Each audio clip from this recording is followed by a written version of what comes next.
Praise the Lord. இந்நாட்களிலும் ஆண்டவராகிய இயேசு கிறிஸ்து உங்களோடு ஒரு சில காரியங்களை குறித்து பேச ஆசைப்படுகிறார். அதாவது ஒரு பேரண்ட்ஸையும் பிள்ளைங்களையும் எடுத்துக்கோங்களேன். ஒரு குழந்தை ஒரு காரியத்தை குறித்து தன்னுடைய தாய் தந்தையரிடம் அடம் பிடிக்கும், அழுது கொண்டே இருக்கும்.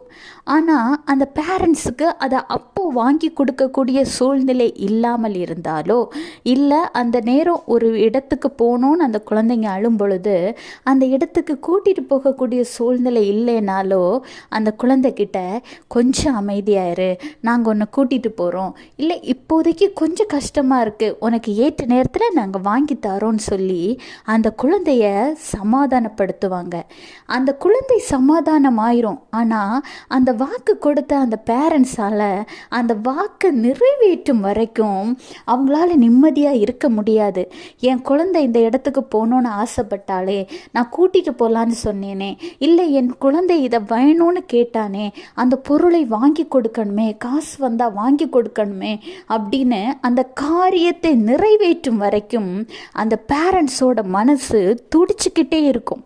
என்றைக்கு அந்த குழந்தையின் ஆசையை அவங்க நிறைவேற்றுறாங்களோ அன்னைக்கு தான் அவங்க சந்தோஷமாக இருப்பாங்க. இதே மாதிரி தாங்க இன்றைக்கு உங்கள் லைஃப்லேயே நடந்துக்கிட்டு இருக்கு. நீங்கள் ஒரு சில காரியங்களை குறித்து உங்கள் அப்பாவாகிய ஏசப்பாவிடம் கேட்டிருக்கீங்க. அவர் உங்களை ஆசுவாசப்படுத்தி ஏற்ற நேரத்தில் செய்வேன்னு சொல்லிட்டாங்க. நீங்கள் அதை நினச்சி சந்தோஷமாக இருப்பீங்க. ஆமாம், ஏசப்பா சொல்லியிருக்காங்க எனக்கு செய்வாங்க. ஆனால் உங்களை காட்டிலும் உங்களுக்கு அதை நிறைவேற்றணும்னு போராடி கொண்டிருக்கிறவர் ஆண்டவராகிய இயேசு கிறிஸ்து. என் மகளிடம் வாக்கு கொடுத்த வாக்கை நிறைவேற்றணும்னு போராடுறவர் ஆண்டவராகிய இயேசு கிறிஸ்து.